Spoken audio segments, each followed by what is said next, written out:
नमस्कार दोस्तों, ज्ञान विस्तार क्लासेज में आप सभी का स्वागत है। और दोस्तों, आज की इस क्लास में अपन पढ़ने वाले एलसीएम और एचसीएफ टॉपिक को। जितने भी विद्यार्थी इस क्लास को देख रहे हैं अच्छे से देखिएगा, पूरी जरूर देखनी है, क्योंकि एलसीएम एक ऐसा टॉपिक है जो आपके गणित के दूसरे टॉपिक में भी काम में आता है और आपके बहुत सारे गणित के दूसरे टॉपिक से इनके क्वेश्चन लिंक होते हैं। तो समझना एलसीएम और एचसीएफ को।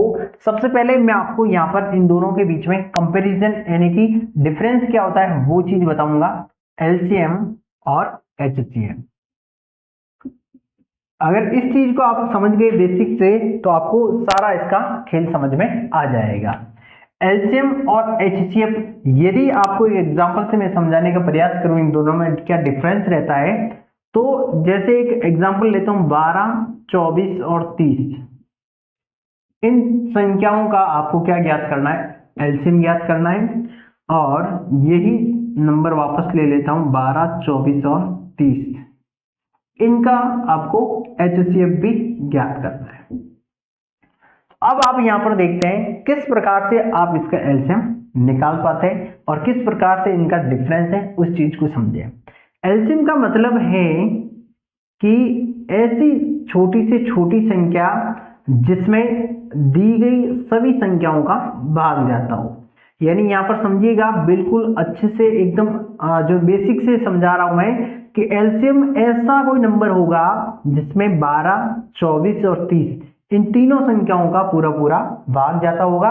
और वो संख्या भी कैसी होनी चाहिए? सबसे छोटी संख्या होनी चाहिए, क्योंकि इसका नाम क्या है? लोवेस्ट कॉमन मल्टीपल है एलसीएम का। अब आप एचसीएफ में देखिए, यहां पर 12, 24 और 30 यानी एचसीएफ आपका वो नंबर होगा या संख्या होगी जिसका 12, 24, 30 में भाग जाता होगा। तो यहां पर अपन बात करें एलसीएम की, तो एलसीएम में आपका वो नंबर कोई सोचिए आप दिमाग से जिसमें 12, 24 और 30 का पूरा पूरा भाग जाता हो। तो अपन सोचते हैं कि सबसे छोटा नंबर कौन सा हो सकता है? 120 ऐसी संख्या होगी जिसमें 12, 24 और 30 तीनों का पूरा पूरा भाग जाता होगा। अब 120 से बड़ा भी ऐसा नंबर हो सकता है जिसमें भाग जाता है, लेकिन 120 से छोटा ऐसा कोई नंबर नहीं है जिसमें इन तीनों संख्याओं का भाग जाता हो, क्योंकि इसमें अपने को कहा जाता है लोएस्ट कॉमन मल्टीपल, यानी सबसे छोटी से छोटी संख्या होनी चाहिए जिसमें आपको दी गई संख्याओं का भाग जाता है, तो वो आपकी एलसीएम है। और एचसीएफ में आपसे बड़े से बड़ा वो संख्या या नंबर जिसका 12, 24 और 30 तीनों संख्याओं में भाग जाता हो, या ये तीनों संख्या उस संख्या से विभाजित होनी चाहिए, तो वो संख्या आपकी कौन सी हो जाएगी? 6, जिसका 12, 24 और 30 तीनों संख्याओं में भाग जाता है। इसका मतलब 6 इसका आपका एचसीएफ होगा और 120 जो है आपका इसका एलसीएम होगा। अब हम इसमें सबसे पहले एलसीएम को समझते हैं विस्तार से कि क्या होता है एलसीएम। एलसीएम का मतलब होता है यानी लघुत्तम समापवर्तक, और जिसको अपन बोलते हैं लोवेस्ट कॉमन मल्टीपल।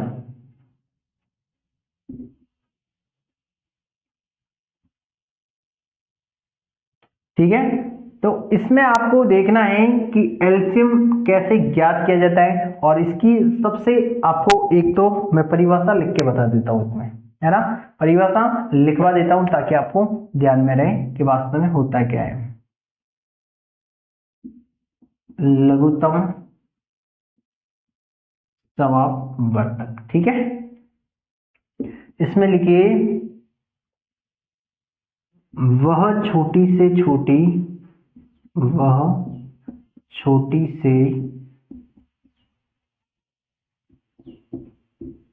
छोटी संख्या जिसमें दी गई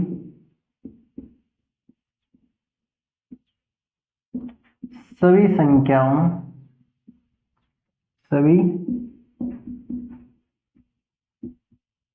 संख्याओं का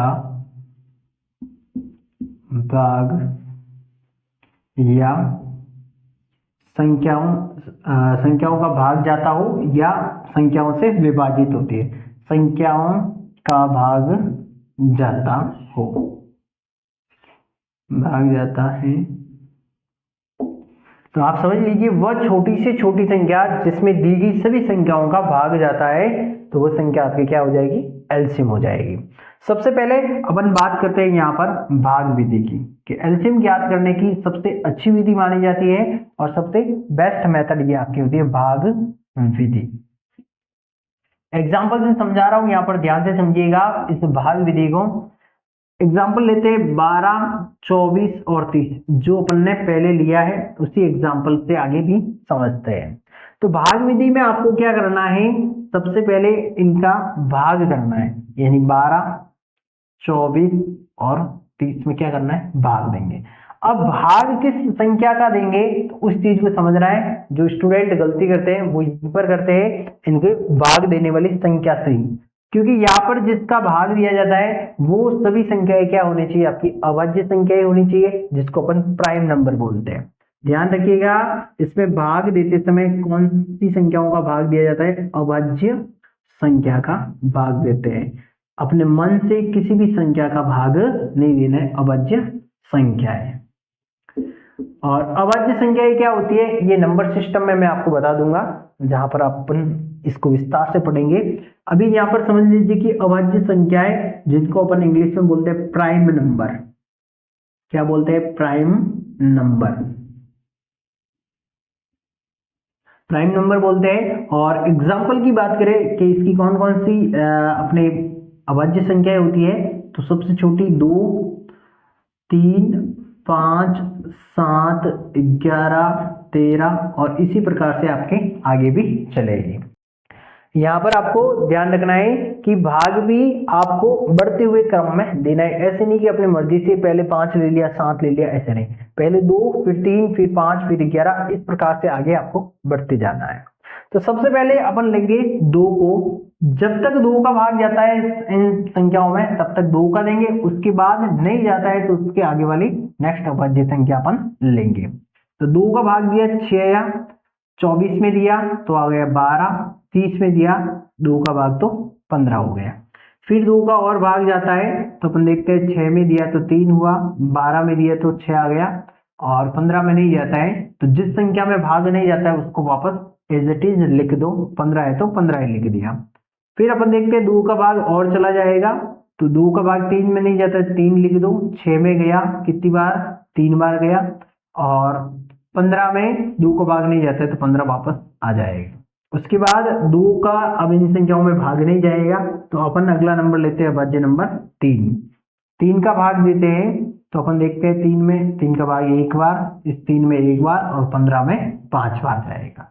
अब 3 का भी भाग और आगे नहीं जाएगा तो अपन लेते हैं अगला अभाज्य नंबर 5, और 5 में आप देखते हैं कि 5 में 5 का भाग एक बार गया, 2, 2, 2, 3 गुणा 5, यानी इन संख्याओं को आपस में करना है गुणा, 1, 2 से, 3 से, फिर 5 से। तो 2 दूनी 4, 4 दूनी 8, और 8 तिया 24, और 24 पंजा 120, कितना आएगा 120। और यही मैंने आपको पहले भी बताया है कि 12, 24 और 30 का यदि आप एलसीएम निकालते हैं तो आपके एलसीएम संख्या क्या आएगी, 120 आपका आंसर आएगा। तो दोस्तों आपको इजी तरीके से मैंने यहाँ पर भाग विधि बताई है कि भाग विधि से किस प्रकार से आप एलसीएम ज्ञात कर सकते हैं। लेकिन आपको ध्यान रखना है इस चीज का विशेष तौर से कि इसमें जब भाग देते हैं भाग विधि में तो उसमें अभाज्य संख्याओं का भाग दिया जाता है, और वो भी बढ़ते हुए क्रम में। अपने मन से उन संख्याओं को भाग नहीं देना है, पहले छोटी संख्या फिर उससे बड़ी फिर उससे बड़ी, इस तरीके से आपको भाग देते हुए आगे बढ़ना है, और उसके बाद जिन जिन संख्याओं का अपन ने भाग दिया है उनको आपस में गुणा कर लेना है। ठीक है, तो गुणा करने के बाद आपका एलसीएम निकल के आ जाएगा। तो दोस्तों ये आपकी बेस्ट मेथड है एलसीएम ज्ञात करने की। दूसरी एक और है गुणनखंड विधि, जिसमें आपको 12, 24 और 30 के अलग अलग गुणनखंड ज्ञात करने होते हैं, और उसमें हाईएस्ट पावर जो होती है उसको लेकर भी एलसीएम आप ज्ञात कर सकते हैं। तो मैं आपको यहाँ पर जो बेस्ट मेथड है वही यहाँ पर आपको सजेस्ट करूंगा और वही समझा रहा हूँ यहाँ पर अभी। ठीक है, आपको जरूरी है कि समझना ये कि एलसीएम वास्तव में जो इजी मेथड है उससे कैसे ज्ञात करेंगे आप। ओके, अब बढ़ते हैं। देखिए यहां पर एक चीज मैं आपको और समझा देता हूं, ये हटा रहा हूं ना, यहां पर एक चीज और मैं समझा देता हूं आपको कि वास्तव में आप इसको लॉजिक से भी कर सकते थे, है ना, लॉजिक से भी कर सकते थे एलसीएम। यहां पर देखिए अपन ने क्या सीखा था कि एलसीएम वो संख्या होगी जिसमें दी गई सभी संख्याओं का भाग जाता हो और वह संख्या छोटी से छोटी होनी चाहिए। तो आपको हमेशा ध्यान रखना है जो संख्याएं दी गई है उसमें से सबसे पहले कोई ऐसी सबसे बड़ी जो संख्या है उसको पकड़ के चलना है और कहीं ना कहीं उसके गुणज में ही आपका एलसीएम का आंसर आएगा। यहां पर अपन देखते हैं कि 30 आपका क्या है, सबसे बड़ा नंबर है। यदि मैं बात करूं 30, तो 30 में 30 का भाग तो जाता है लेकिन 24 और 12 का भाग नहीं जाएगा। तो 30 का दुगुना करूं तो क्या आता है 60। क्या 60 में 30 का भाग जाता है? बिल्कुल। 12 का जाता है? बिल्कुल, लेकिन 24 का नहीं जाता है। तो 30 का त्रिगुना किया मैंने, क्या अगला नंबर आया गुणज के रूप में कि 90। 90 में 30 का भाग जाएगा? बिल्कुल। और अपने 12 का भाग जाएगा? नहीं जाएगा। 24 का भाग नहीं जाएगा। तो उसके बाद में अगला कौन सा नंबर होता है कि 90 से अगला जो 4 को गुणा करते हैं अगर अपन 30 को, तो कितना आता है 120। और 120 में 30 का भाग जाएगा, 12 का भी जाएगा और 24 का भी 120 में भाग जाएगा। तो इसका मतलब आपका एलसीएम क्या हो जाएगा 120 हो जाएगा। और जैसा कि अपने कहा कि छोटी से छोटी संख्या होनी चाहिए जिसमें दी गई सभी संख्याओं का भाग जाता हो, तो ये आपकी 120 हो जाएगी। आप तो आप इस प्रकार से लॉजिक लगाकर भी एलसीएम को निकाल सकते हैं। और स्टार्टिंग में यदि आप ऐसे लॉजिक से नहीं कर पाते तो कोई दिक्कत नहीं है, आप सबसे अच्छी विधि है भाग विधि, उससे हल करें। और अभाज्य संख्याओं का भाग देना है, ये आपको हमेशा ध्यान रखना है। ठीक है दोस्तों, अब अपन समझते हैं एचसीएफ के बारे में। तो अब दोस्तों अपन समझते हैं यहाँ पर एचसीएफ को, जिसमें आप हाईएस्ट कॉमन फैक्टर इसकी फुल फॉर्म होती है मश। और इसकी परिभाषा की बात करें, महत्तम समापवर्तक, अपन महत्तम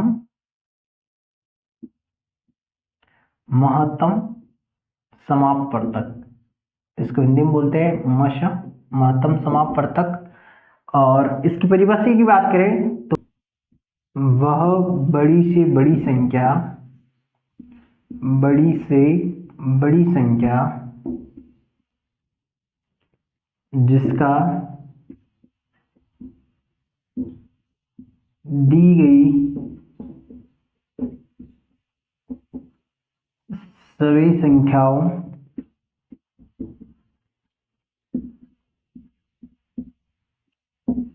में भाग जाता हो। कहने का मतलब ये है कि अपन ने क्या सीखा था कि आपको कोई नंबर दे रखे हैं, संख्याएं दे रखी है और एचसीएफ यानी कि इसका भाग जाना चाहिए। जैसे कि एग्जांपल अपन ने लिया था पहले, और यहाँ पर समझते हैं कि जो नंबर दे रखी है, जो सभी संख्याएं दे रखी है, उसमें उसका पूरा पूरा क्या जाना चाहिए, भाग जाना चाहिए, वो नंबर आपका एचसीएफ होगा। तो यहाँ पर अपन एग्जाम्पल के तौर पर ले लेते हैं 12, 24 और 30 अपना एग्जाम्पल था पहले वाला, चलो उसको ही ले लेते हैं ना। 12, 24 और 30। और इस एग्जाम्पल में अपन समझते हैं एचसीएफ निकालना, और इसकी जो विधि अपन काम में लेंगे सबसे अच्छी विधि मानी जाती है गुणनखंड विधि। ध्यान रखना, एलसीएम को निकालने की अच्छी विधि मानी जाती है भाग विधि, और एचसीएफ को निकालने की अच्छी विधि मानी जाती है गुणनखंड विधि। समझिएगा किस प्रकार से आप गुणनखंड विधि से एचसीएफ ज्ञात करेंगे। सबसे पहले आपको इनके प्रत्येक के गुणनखंड निकालने हैं। जैसे 12 है तो अब 12 के गुणनखंड करते हैं कि सबसे पहले अभाज्य संख्या 2 को लेते हैं। 2 का भाग दिया 6 आया, 2 का भाग दिया 3 आया, फिर 2 का भाग नहीं जाता है तो अगली अभाज्य संख्या 3 लिया, 3 का भाग 3 में एक बार गए। ओके, आगे बढ़ते हैं। अगला नंबर है 24। 2 का भाग दिया 12 हुआ, 2 का भाग दिया 6 आ गया, 2 का भाग गया 3 आ गया, और अब 2 का नहीं जाएगा, 3 का भाग दिया तो 1 हो गया। उसके बाद नेक्स्ट बात करते हैं 30 की। तो 30 में 2 का भाग दिया तो कितना आ रहा है 15, 2 का भाग दिया तो 2 का भाग तो अब जाएगा ही नहीं 15 में, तो अगली अभाज्य संख्या 3 है, 3 का भाग दिया तो कितनी बार जा रहा है 5 बार, और 5 में 5 का भाग दे दिया तो डायरेक्ट 1 बार गया। तो इस प्रकार से आपको गुणनखंड विधि में जो आपको संख्याएं दी गई है उन सब का गुणनखंड करना है। अब आप क्या करेंगे, इसके जो भी फैक्टर है उनको लिख देंगे। 12 की बात करें तो 12 में 2 गुणा 2 गुणा 3। फिर अपन देखते हैं 24 के फैक्टर क्या क्या आए थे अपने गुणनखंड में, 2 गुणा 2 गुणा 2 गुणा 3। और 30 की बात करें तो 30 में आपके 2 गुणा 3 गुणा 5, ये आपके फैक्टर आए। अब यहाँ पर आपको देखना है कि कॉमन कौन कौन से फैक्टर यहाँ पर आपको देखने को मिल रहे हैं। तो यहाँ पर एक तो आ रहा है आपका 2 कॉमन आ रहा है, और एक आ रहा है आपका 3, तीनों में आ रहा है, ये देखिए यहाँ पर भी है, यहाँ पर भी है, यहाँ पर भी है। तो अब जो कॉमन फैक्टर है उनको लिख दो, 2 गुणा 1 है 3, तो 3 दूनी 6, यानी कि आपका हाईएस्ट कॉमन फैक्टर कौन सा होगा इसमें 6 होगा, जो कि तीनों संख्याओं को विभाजित करेगा, 12, 24 और 30। 6 का भाग 12 में भी जाता है, 6 का भाग 24 में भी जाएगा, 6 का भाग 30 में भी आपका पूरा पूरा जाएगा। तो इस प्रकार से दोस्तों आपको HCF ज्ञात करने की सबसे अच्छी विधि जो गुणनखंड विधि है उसका उपयोग करना है, काम में लेनी है, क्योंकि यहाँ पर यदि आप भाग विधि से करते हैं तो आपको थोड़ा लंबा पड़ जाता है उसमें, और एलसीएम में आपको भाग विधि से करना है, वहां पर वो विधि अच्छी है। अब बात करते हैं कि इसको लॉजिक से किस प्रकार से आप कर सकते हैं, उसको भी समझिएगा। सबसे पहले अपन देखते हैं कि यहाँ पर लॉजिक किस प्रकार से आप लगा सकते हैं, किस प्रकार से देखते हैं। अब अपन देखते हैं कि कॉमन फैक्टर कौन सा है। सबसे पहले भाई 2 का भी भाग जाता है, वैसे कि 3 का भी जाता है, और 4 का इसमें नहीं जाता है, ठीक है, लेकिन 5 का नहीं जाता है। फिर 6 की बात करें, 6 का भाग 12 में 2 बार जाएगा, 6 का भाग इसमें 4 बार जाएगा, और 6 का भाग इसमें 5 बार जाएगा। इसका मतलब आपका 6 इन तीनों का कॉमन फैक्टर हो सकता है, क्योंकि 7 तो आगे फिर 12 में वगैरह में जाता नहीं है, तो यहाँ पर डायरेक्ट भी आप लॉजिक से इसका पता लगा सकते हैं। तो दोस्तों इस प्रकार से मैंने आपको आज के इस क्लास में एलसीएम और एचसीएफ के डिफरेंस के बारे में बताया कि उसमें क्या अंतर होता है और किस प्रकार से आप उनको इजी तरीके से कर पाते हैं। उसके बाद एलसीएम की जो आपकी भाग विधि है सबसे बेस्ट विधि मानी जाती है, उसके बारे में मैंने आपको समझाया अच्छे से। और नेक्स्ट अगला पॉइंट लिया था अपने एचसीएफ का, जिसमें आपकी गुणनखंड विधि अच्छी मानी जाती है, तो उस तरीके से मैंने आपको एचसीएफ निकालना भी सिखाया है।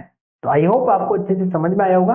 और अब अपन बात करते हैं इसी में एक एलसीएम और एचसीएफ में भिन्नों का एलसीएम और एचसीएफ कैसे ज्ञात करते हैं, वो चीज भी अपन कवर कर देते हैं। तो अब अपन समझते हैं कि भिन्नों का एलसीएम और एचसीएफ कैसे ज्ञात करते हैं। सबसे पहले मैं बात करता हूं यहाँ पर भिन्नों का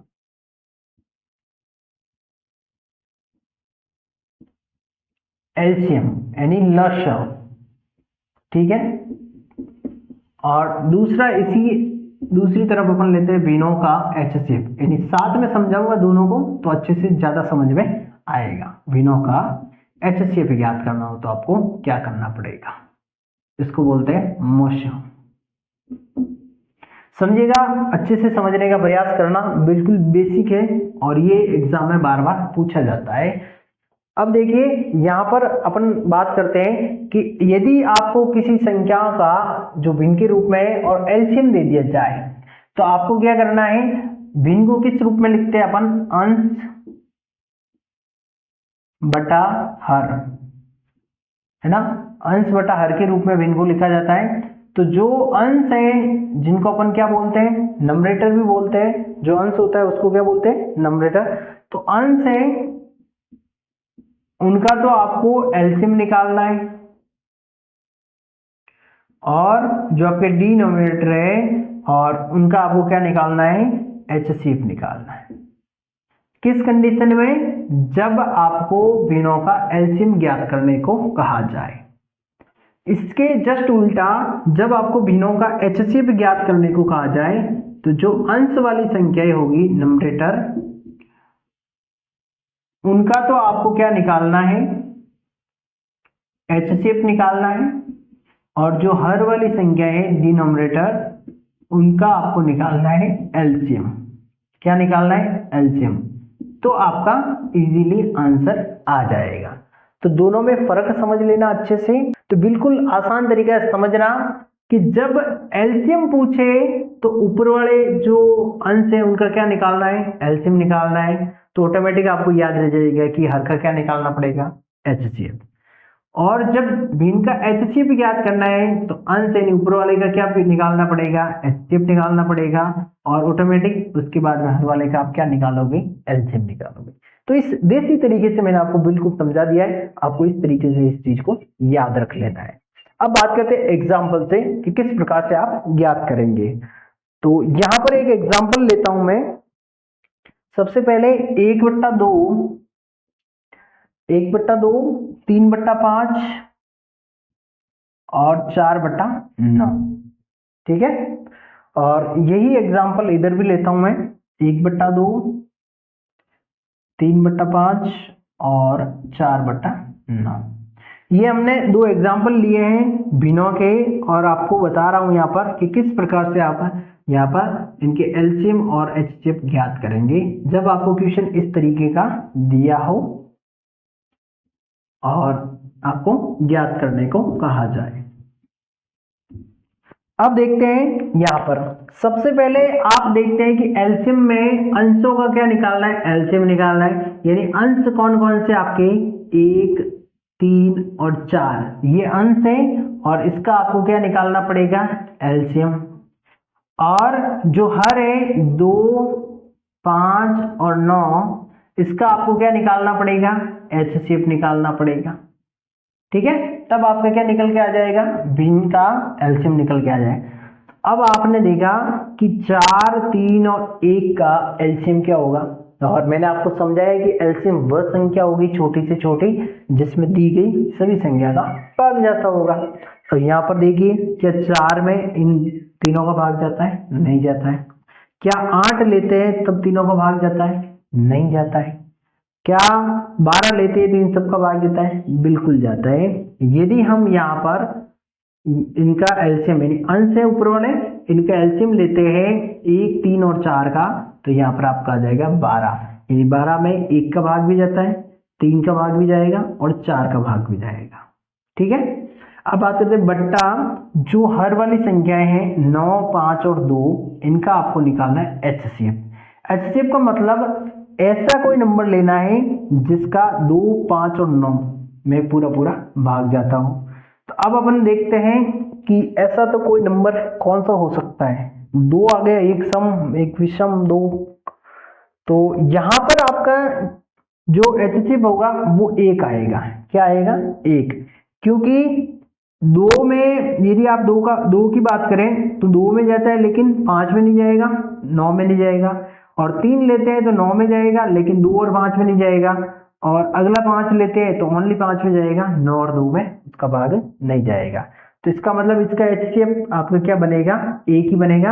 और इस प्रकार से आपका इस भिन्न का एलसीएम क्या निकल के आ जाएगा? क्योंकि बट्टे में 1 है तो सेम संख्या वही रहेगी तो आपका एलसीएम आ गया 12। तो दोस्तों इजी तरीके से मैंने आपको बिल्कुल तरीके से समझाया है कि अंश का एलसीएम निकाल दो और हर का HCF निकाल दो, आपका आंसर निकल के आ जाएगा। अब देखते हैं इसमें भिन्नों का HCF। HCF में आपको क्या करना है कि अंश वाली संख्याओं का HCF निकालो। 1, 3 और 4 इनका तो निकालना है HCF। और जो हर वाली संख्याएं हैं उनका निकालना है आपको एलसीएम। 2, 5 और 9 इनका आप क्या निकालोगे? एलसीएम निकालोगे इस बार। तो अब देखिए 3, 1 और 4 का HCF क्या होगा? यानी HCF ऐसा कोई नंबर हो जो इन तीनों संख्याओं में भाग चला जाए। तो अब देखते हैं कि इन तीनों संख्याओं का भाग कौन सी संख्या से जाता होगा। 1 की बात करें 1 में जाता है तो यहाँ पर आपका 1 ही आना चाहिए HCF तो ऊपर वालों का। और एलसीएम की बात करें तो एलसीएम यहाँ पर आपका बनेगा कि भाई एलसीएम आप लेते हैं 9 के गुणज की बात करें तो 9 में 5 का भी नहीं जाता है, 2 का भी, 9 दूनी 18, 18 में 2 का जाएगा लेकिन 5 का नहीं जाएगा। तो आप अगला नंबर लेते हैं 9 में से 27, 27 लेते 5 में नहीं जाता है, तो फिर अगला और नंबर कौन सा होगा आपका 9 के गुणज में। सोचिए आप कि कौन सा ऐसा नंबर होगा जिसमें 2, 5 और 9 का पूरा पूरा भाग आपका चला जाए। तो आप यहाँ पर देखेंगे कि यहाँ पर 9 को अपन 5 से गुणा करें तो अपन देखते हैं 5 में 45, लेकिन 45 में 2 का भाग नहीं जाता है। तो आप और सॉल्व करते देखते हैं कि यहाँ पर 90 आपका एलसीएम बन सकता है। कौन सी संख्या बनेगी 90, यानी कि इस भिन्न का जो आपका एचसीएफ होगा वो होगा 1/90 भिन्न का एचसीएफ निकल के आएगा। तो दोस्तों मैंने आपको बिल्कुल तरीके से बेसिक तरीके से अपने देसी तरीके से समझाया है एलसीएम और एचसीएफ को, और आशा करता हूं कि आपको अच्छे से समझ में आया होगा। चाहे आपको एलसीएम और एचसीएफ का डिफरेंस रहे, अंतर क्या हो, एलसीएम और एचसीएफ के निकालने की वीडियो की बात करें, और चाहे आप एलसीएम के जो भिन्नों वाले क्वेश्चन है एचसीएफ के उनकी बात करें, मैंने बिल्कुल आपको क्लियर कर दिया है। और ये चीज आप नोट कर देना, ये वाली है ना, और पीछे जो सबसे पहले मैंने पढ़ाई थी उस चीज को भी आप अपने नोटबुक में जरूर से नोट करें।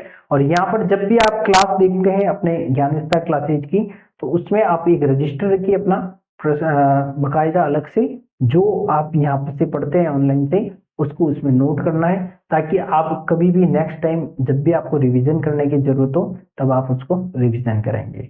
और जरूरत नहीं आपको हफ्ते में एक बार उस चीज का रिवीजन करना ही होगा, तभी आप जो है अच्छे से मैथ को इम्प्रूव कर पाएंगे। तो दोस्तों आज की क्लास कैसी लगी है जरूर बताइएगा, और मिलते हैं अगली क्लास में। तब तक के लिए धन्यवाद। जय हिंद, जय भारत।